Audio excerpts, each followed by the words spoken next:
Hey,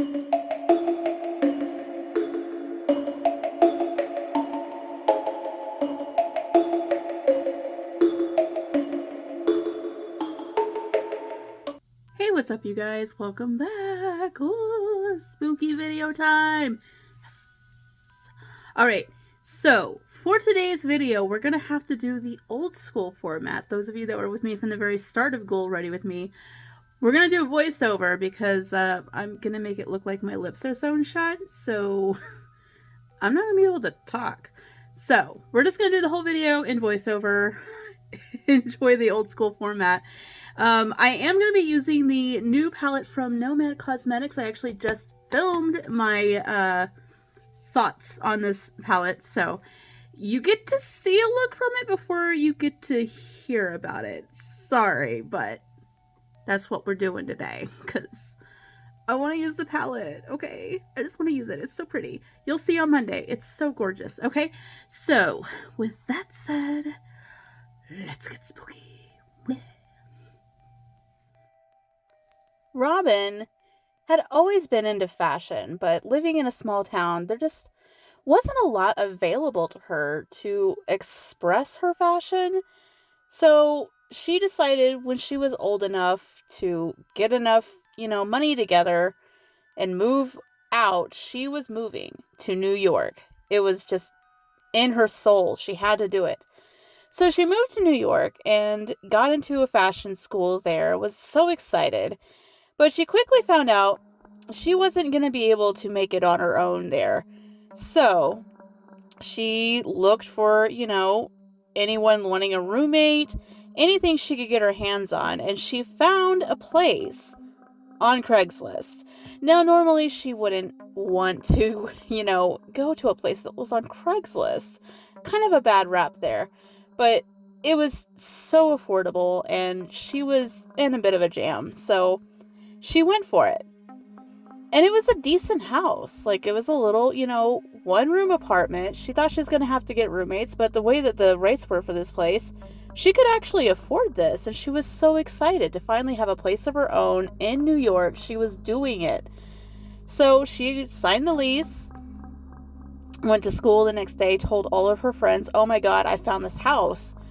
And when she told them where it was, they all went, oh girl, no. And she's like, what? And they're like, that place is haunted. It's cheap for a reason. Where did you find that place? And then she told them Craigslist, and they said, no, cancel it. No. And she said, well, I already signed the lease. I mean, I can't afford to live where I'm at, and I'm having trouble finding roommates, and it's available, and it's cheap. It's in my price range. And they're like, okay, well, just, watch out for the seamstress. She kind of laughed, was like, the seamstress?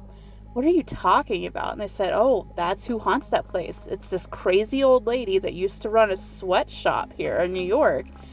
And she, haunts that place. And people have horrible stories about having nightmares about, their mouths being sewn shut and their eyes being sewn shut, and just weird stuff happens. Stuff gets moved around the house. You don't know what you're getting yourself into. And she's like, well, I mean, a few nightmares, stuff being moved around, whatever. I'm broke. So, she moved in and didn't really have any issues. Nothing was happening. Nothing was getting moved around. She wasn't having any weird dreams. It was fine. And then they kind of started getting into the semester there at school, and she was having to do some projects at home, which meant breaking out her sewing stuff. And that's when she started noticing things weren't where she was leaving them. And she's like, okay, seamstress, thinking maybe just seeing sewing stuff out sort of awoken the spirit. I don't know. She was just, going along with it. It wasn't anything terribly spooky, just, a little unnerving when stuff is randomly not where you remember putting it, but it's fine. She could deal with it. Again, she was broke. So she continued on this way, and then the dreams started happening. And, they were just dreams. She knew they were just dreams, but there was something so real about them. She would dream that she opened the door to the apartment and there was this little old lady with like one of those tight buns. And she said, "You're late." And in her dream, Ramen was so apologetic and just ran to this station, and it was like this old loom that she had never seen one before, but in her dream she knew it in exact detail. And she started pushing the pedal to work the loom, and the seamstress came over and said, "Work faster!" and started smacking her with a bamboo cane until she got faster at whatever she was doing, and then she'd wake up. And when she woke up, she would have pain in her back, but she was like, there's like a weird body-mind connection when you're dreaming sometimes. Maybe that's gotta be it.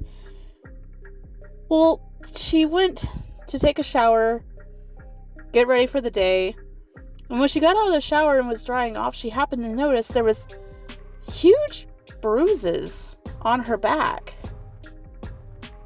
She had no explanation for how those got there. They should not be there. Well, that was a little unnerving. That's more than just a dream. That's more than just stuff being moved around a little bit. Where were these bruises coming from? She didn't tell her friends because she thought they would just look at her like she was crazy. Or they'd once again say, "Oh, it's a seamstress," and just make some jokes.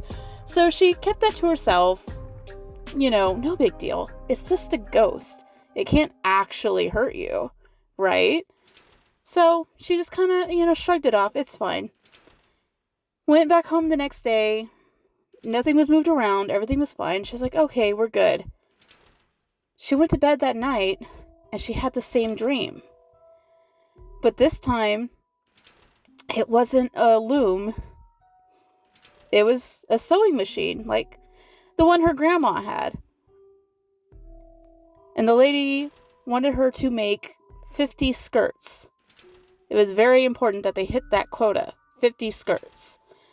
So she started sewing and sewing and sewing, and she was sewing until her fingers bled. And that's when she woke up. Well, she looked at her fingers immediately, and they weren't bloody, but she did notice that they were very irritated. Like, her nail beds were sore, her fingertips were sore. She just figured, okay, I must have just been, like, gripping the blanket extra hard or something. Like, it was a weird dream. Again, weird mind-body connection. There's got to be some kind of explanation for what's happening here. This time she did tell her friends about that, because she was like, okay, that's 2 weird dreams in a row. There's something happening here. I have to tell someone. And they said, "Girl, we told you, it's the seamstress. People report having weird dreams there. And stuff gets moved around. Has stuff been moved around?" And she said, "Well, yeah, but like nothing terrible. Like it's just a little off from where I would have it. But like nothing that really concerned me." And they're like, "Okay, well, just know that this is what happens. This is why people don't stay there very long. So if I were you, I would start looking for something else." Well, she took that in mind. She's like, I signed a lease, but if I have to break a lease, I'll break a lease. Because, like, this is weird that I woke up with, bruises on my back and my fingertips are sore and I keep having these dreams where I'm being abused by this woman. She looked in, all the little newspapers, looked at the bulletin boards at school, wasn't really seeing anything that she could afford. So she just sort of shrugged and said, "I'm going to have to make do with it, I guess. Like, this is my life now. I live in a haunted house and I have really freaky, very realistic dreams that may or may not be affecting my body when I wake up. I don't even know. Is that even possible?" She went to the library. tried to find a book about it, but everything just sounded like complete rubbish. Like, no one would possibly believe this stuff. So she figured, okay, there's no logical explanation for what's happening here, and there's no supernatural explanation for what's happening here that I can read about and understand, so I'm just gonna have to deal with it. Suck it up, Buttercup. So she just kept on, and the dreams were still kind of the same-ish. Like, she would come home, the lady would be there, and would force her to work some sort of old contraption and make a bunch of garments. What was interesting to her was that, like, the different contraptions were, like, different eras of fashion and, like, creating, and she just was so confused. Like, how many years did this lady live here?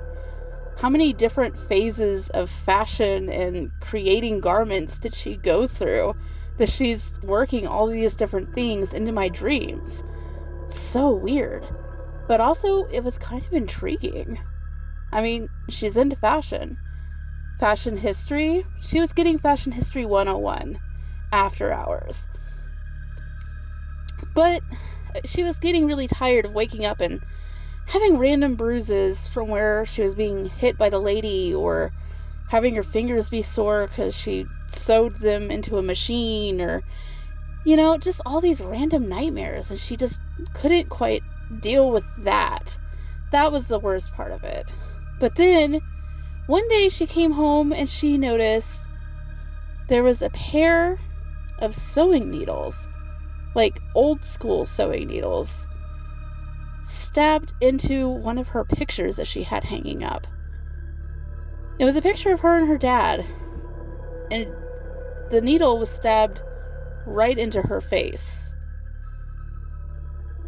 That was a little unnerving. She checked the lock, make sure there was no way someone broke in, and everything was fine. So she knew it had to have been the ghost, but she had never experienced a ghost actually doing something that directed at her.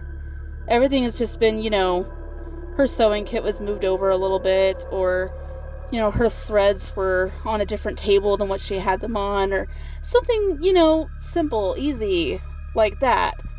But she definitely couldn't explain a sewing needle being stabbed into her picture frame. That was a new one. Well, that night, she had another dream. This time, the seamstress seemed to think that she was back-talking her.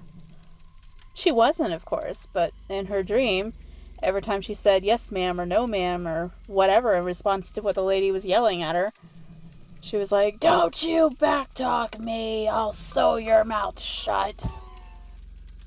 And at the very end of the dream, that's exactly what she started to do. Well, Robin woke up with a start, and her mouth hurt something awful, so she went to the bathroom. And all along her lips were tiny little pinpricks of blood. There weren't any holes, just tiny little drops of blood, like she had been poked with a very tiny needle.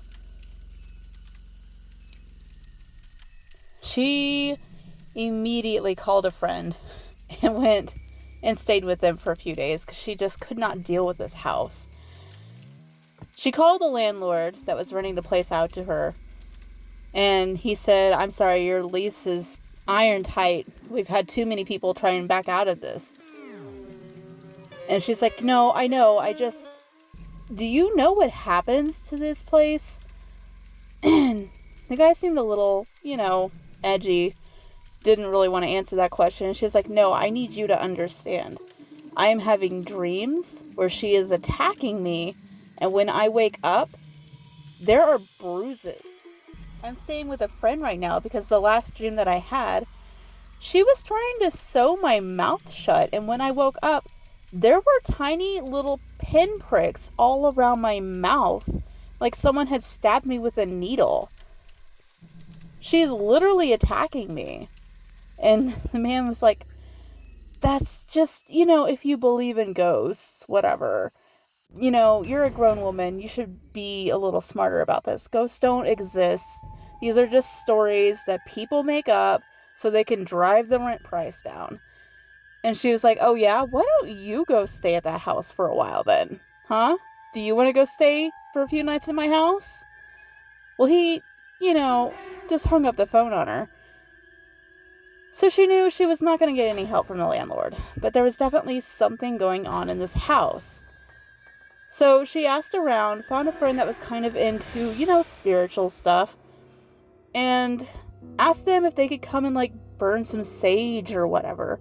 See if they can cleanse the lady out of there. So they came, they did that. And for a few days, nothing happened. She thought, oh my god, it worked. Finally, I'm free. But then she had another dream. And once again, in this dream, the lady was threatening to sew her mouth shut anytime she said anything. Whether she was agreeing with her or not. That was her response to everything, is I'm gonna sew your mouth shut.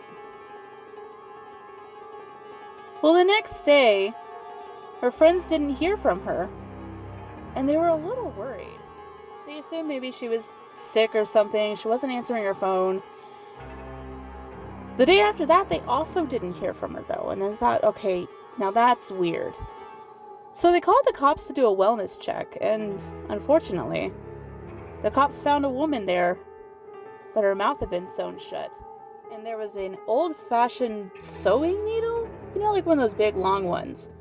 Stabbed right through her throat. There was no sign of forced entry. And there was no one else on the premises. So the cops were baffled, but it's not the first time that they've had something like this happen at this location. That's it, you guys. I hope you enjoyed this. I know it's kind of an old school format, but thanks for bearing with me. I know you guys like the newer way, but sometimes you just gotta kick it old school. That's all. That's it. We're done here. Love you guys so much. Bye. Ooh.